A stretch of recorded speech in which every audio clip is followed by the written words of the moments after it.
नमस्कार भारत, मैं लखनी यदुवंशी एक बार फिर से योग गुरु आचार्य श्री जेएल चेतन जी के साथ में। और आज हम गुरु जी से एक नए योग के बारे में जानकारी प्राप्त करेंगे। आज गुरु जी क्या बताने वाले हैं ये गुरु जी ही डिसाइड करेंगे, लेकिन जो भी बताएंगे वो आज अच्छा बताएंगे और हमारे लिए लाभकारी होगा। गुरु जी प्रणाम। आज आप हमें योग पर एक नया ज्ञान दें जिससे हमारा कल्याण हो और आपके जितने भी व्यूवर्स हैं उन सबको लाभ प्राप्त हो। ओम शांताकारं भुजगशयनं पद्मनाभं सुरेशं विश्वाधारं गगनसदृशं मेघवर्णं शुभांगं लक्ष्मीकान्तं कमलनयनं योगविध्यानगम्यं वन्दे विष्णुं भवभयहरं सर्वलोकैकनाथं सर्वलोकैकनाथं।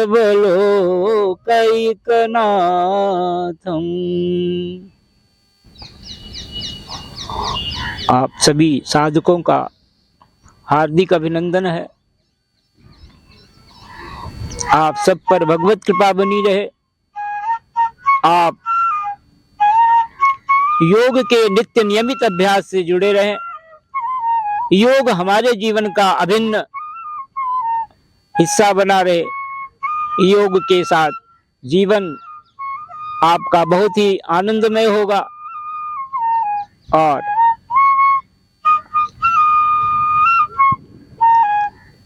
सबसे बड़ी उपलब्धि है हमारी योग की। हमारा जो लक्ष्य है योग का वो ये है कि हम अपने आप को पहचाने, स्वयं को जाने, अपने स्वरूप में जाएं, अपने स्वरूप में जाएं।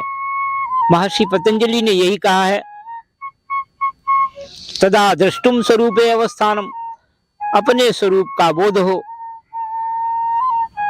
हमारे सबसे नजदीक जो इस जड़ शरीर को चेतना प्रदान कर रहा है वो हमारा स्वरूप है। वही अंतर्यामी ईश्वर इस जड़ शरीर को प्रकाशित करता है और इस जड़ता को चैतन्यता प्रदान करने वाला, चेतना देने वाला परम प्रकाश रूप भगवान वो हमारे अंतर्यामी रूप से हमारे हृदय में नित्य निरंतर रहता है। तो हमको वहां तक पहुंचना है। उस परमात्मा का, उस प्रभु का एक नाम है ओम। ओम सारे वेदों में, ऋग्वेद, यजुर्वेद, सामवेद और अथर्ववेद, सारे वेदों में ओम शब्द जो है, ओम शब्द आया है। प्रणवः सर्ववेदेषु, प्रणव, ओम को हम प्रणव भी कहते हैं। ओम को हम,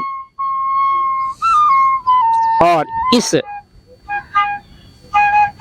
ओम को लेकर के हमारा जब भी हम योगाभ्यास शुरू करते हैं, कोई साधक जब बैठता है तो जैसा आप जानते हैं यम और नियमों में हमारा जो नियम, अंतिम नियम है वो है ईश्वर प्रणिधान का। ईश्वर प्रणिधान में जो सबसे पहले जब कोई साधक बैठता है, पहले तो वो अपना ठीक उसका सिटिंग पोस्चर बढ़िया हो, बैठने का आसन बढ़िया हो, मेरुदंड सीधा हो, कमर गर्दन एक अलाइनमेंट में हो, सीधी हो। इस प्रकार से जब हम बैठते हैं, ठीक बैठते हैं। हाथों की स्थिति प्राण ज्ञान मुद्रा में हो, ध्यान मुद्रा में हो। उंगलियों, पहली अंगुष्ठे और पहली तर्जनी उंगली के पोर मिले हुए हो, शेष उंगलियां सीधी हो। इस प्रकार से ध्यान मुद्रा में बैठकर हम सबसे पहले ईश्वर प्रणिधान का अभ्यास करते हैं। ईश्वर प्रणिधान, हम ईश्वर का स्मरण करते हैं, परम शक्ति परमात्मा का, और ओम नाम से हम स्मरण करते हैं। ओम, इसको कहते हैं उद्गीत प्राणायाम। तो आज की वार्ता का जो मुख्य बिंदु है वह है उद्गीत प्राणायाम। उद्गीत प्राणायाम हमको कैसे करना चाहिए? उद्गीत प्राणायाम में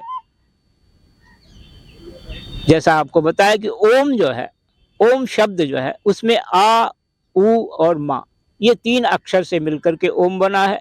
आ, उ और मा।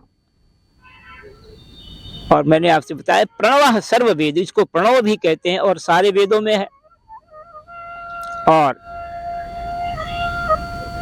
और ये परमात्मा के नाम का वाचक है। तस्य वाचकः प्रणवः। तस्य माने उसका, वाचकः माने उसको संबोधित करने का, उसको जानने का जो है प्रणव है। ये मंत्र ओम, इसी को कहते हैं ओम। तस्य वाचकः प्रणवः। ये ओम के बारे में इतना ज्ञान है, इस संबंध में आप जानेंगे, अभ्यास करेंगे।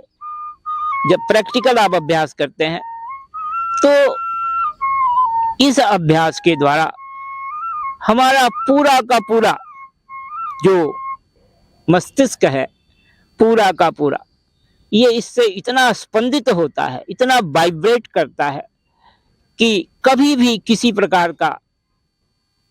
प्रकार का कोई, इसके साथ किसी प्रकार का कोई रोग नहीं होगा, कोई इसमें कोई समस्या आ ही नहीं सकती है अगर हम नियमित रूप से प्रणव का अभ्यास करते हैं। इसके अलावा जब मस्तिष्क ठीक होता है तो हमारे शरीर का जो शेष, इसमें जो भी अंग प्रत्यंग है, हमारा हृदय है, हमारा मन है, ये सब कुछ उससे प्रभावित होता है। उसका स्पंदन इतना जबरदस्त है। स्पंदन ही जो है, देखिए ये जो वाइब्रेशन है ऊर्जा का, यही सबसे महत्व रखता है। कश्मीर शैव दर्शन में जो कश्मीर का ज्ञान है, कश्मीर में एक बहुत सुंदर, वहां पर एक ग्रंथ का किसी महापुरुष ने जो प्रणयन किया, उसका नाम है स्पंदकारिका। स्पंदकारिका वो स्पंदन पर ही है कि कैसे हमारी ऊर्जा हमारे शरीर में वाइब्रेट करती है। ओम के अभ्यास से, ओम के उच्चारण से यह पूरा का पूरा जो जितना का पूरा हाइपोथैलेमस, सारी ग्रंथियां, पीनियल ग्लैंड और पिट्यूटरी ग्लैंड, ये सारी, इसके अलावा बाकी जो ग्रंथियां हैं हमारी, चाहे वो एंडोक्राइन है, एंडोक्राइन जो ऊपर से नीचे तक पूरे शरीर को रस का, जिससे रस का स्राव होता है, हार्मोन सिक्रेशन होता है, वो सारा का सारा पूरा एंडोक्राइन ग्लैंड, थायराइड, पैराथायराइड ग्रंथियां, पैंक्रियाज और नीचे की सारी ग्रंथियां, ये सभी प्रभावित होती हैं ओम के अभ्यास से। ओम का अभ्यास हमको कैसे करना है? हम पहले आ से शुरू करते हैं और फिर अपनी गति, आवाज को, स्वर को थोड़ा ऊंचा उठाते हैं, देर तक ऊर्जा वाइब्रेट होती है आ से ऊ, और फिर मा से हम उसका अंत करते हैं। इस प्रकार से आ उ मा कैसे अभ्यास करना है देखेंगे। सबसे पहले हम सांस भरते हैं, लंबी गहरी सांस भरते हैं, फिर आ से शुरू करते हैं। और दूसरी चीज जो हमको विशेष महत्व की बात है, आपको बता दें कि जब हम शुरुआत करें तो हमारा ध्यान हमारे मेरुदंड के सबसे निचले हिस्से पर, जिसको मूलाधार कहते हैं, सबसे पहले मूलाधार पर जाएगा हमारा ध्यान। वहां से हमारे मन में हम अपने मेरुदंड के एक एक चक्र को, मूलाधार, फिर जो उसके बाद दूसरा चक्र जो है वो स्वाधिष्ठान कहलाता है। स्वाधिष्ठान चक्र जो हमारे जेनिटल्स के, जननेंद्रिय के मूल में है। फिर नाभि पर हमारा ध्यान जाएगा, लेकिन ध्यान तो हमारा नाभि पे जाएगा, लेकिन हमारा ये सारे चक्रों की जो स्थिति मैंने आपको बताया, ये मेरुदंड पर है। तो इसलिए हम उसके मूल में, नाभि का पर ध्यान करना है, मणिपुर चक्र पर, तो उसके मूल में जाएंगे। हृदय चक्र पर ध्यान करना है तो उसके मूल में जाएंगे, मेरुदंड पर जाएंगे। और इसी प्रकार से कंठ पर, विशुद्धि चक्र पर जाना है तो, और आज्ञा चक्र पर जाना है तो हम उसके मूल में ध्यान करते हैं और ध्यान करते हुए ही हम ओम का अभ्यास शुरू करें, तब हमको उसको सही सही हमारी ऊर्जा का तब जा करके हमारी ऊर्जा एलिवेट करती है, ऊर्ध्वगामी होती है, ऊपर की तरफ जाती है। और ये पूरा का पूरा जो है, पूरा का पूरा आपका जो सिस्टम है, ये इसको हमारे यहाँ मेरु कहा गया है। मेरु, कैलाश और मेरु, कैलाश भी यही है, भगवान परमात्मा का निवास भी यहाँ बताया गया है, चोटी के पास सहस्रार चक्र पर। और ये पूरा का पूरा आंदोलित होता है, एक्टिवेट होता है। और इस अभ्यास को कैसे करना है, आप ऐसे करेंगे, देखें। लंबी गहरी सांस भरते हुए ध्यान नीचे ले जाए मूलाधार से।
इस प्रकार इस अभ्यास को अपने नेत्रों को बंद करके ध्यानस्थ हो करके ध्यान में आकर, और अंत में यहाँ पर अपना ध्यान ले आए, आज्ञा चक्र पर ले आए।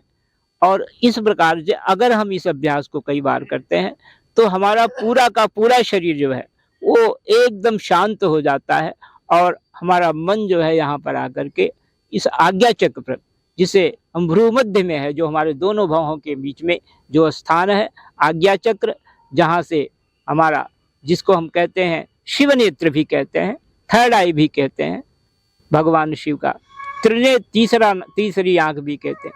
ये स्थान जो है ये अध्यात्म का बिंदु है, आध्यात्मिक ऊर्जा, ये वो दरवाजा है जहाँ पर आकर के हमारा मन यहीं पर बैठ जाता है और हमारी ऊर्जा यहीं पर केंद्रित होकर के फिर हमको एक शांति मिलती है और आगे की यात्रा, अंदर की यात्रा शुरू होती है, आध्यात्मिक यात्रा। तो ये यहाँ पे दस्तक देता है।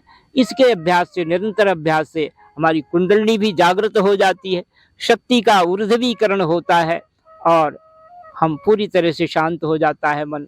हमारे हृदय के लिए, मस्तिष्क के लिए, सारी पूरे न्यूरोलॉजिकल जो पूरा का पूरा सिस्टम है न्यूरॉन्स का, वो सारे न्यूरॉन्स जो हैं नए नए रीजनरेट होते हैं। सारे न्यूरॉन्स जो लाखों की संख्या में हमारे जो न्यूरॉन्स हैं, माने जो यहाँ की जो वो सेल्स जिसे कहते हैं, कोशिकाएं हैं जैसे हमारे शरीर में, वैसे इनको न्यूरॉन्स कहते हैं। तो ये सारे के सारे जो है पूरा का पूरा न्यूरोलॉजिकल सिस्टम जो है ये पूरा का पूरा क्रियान्वित होता है, सक्रिय होता है, शांत होता है और स्पंदित होकर के ये नई ऊर्जा देता है, हमको प्राण शक्ति देता है। इस प्रकार से हमको इस अभ्यास को बेहतर बनाना चाहिए, लेकिन पूरी तन्मयता के साथ, पूरे मनोयोग के साथ, पूरी तल्लीनता के साथ अपने इस अभ्यास को हमको करना चाहिए, पूरे भाव के साथ। ये ईश्वर प्राप्ति की ये उपासना है, भगवान के समीप जाने की ये साधना है और इसी भाव से हमको इसका अभ्यास करना चाहिए। और इसके बाद और दूसरा भी बताएं क्या? प्रणव, हाँ बताइए, कल कर लेंगे हैं? इसी में ना, ओम में कल ओम की वो तो आज की वार्ता के लिए इतना ही। ओम पूर्णमदः पूर्णमिदं पूर्णात् पूर्णमुदच्यते पूर्णस्य पूर्णमादाय पूर्णमेवावशिष्यते। हरि ओम, हरि ओम। बहुत बहुत धन्यवाद गुरुजी। आज आपने हमें ओम के बारे में ज्ञान दिया और बड़ा ही सुंदर ज्ञान दिया है। आज हमें पता लगा है कि ये उद्गीत होता है। तो दोस्तों बने रहिए हमारे नेक्स्ट वीडियो के लिए। तब तक के लिए जय हिंद, जय भारत। हम ऐसी ही जानकारी लेकर के आएंगे और गुरुजी से ज्ञान प्राप्त करते रहेंगे। हमारे चैनल को सब्सक्राइब करिए और हमारा उत्साहवर्धन कीजिए। जय हिंद, जय भारत।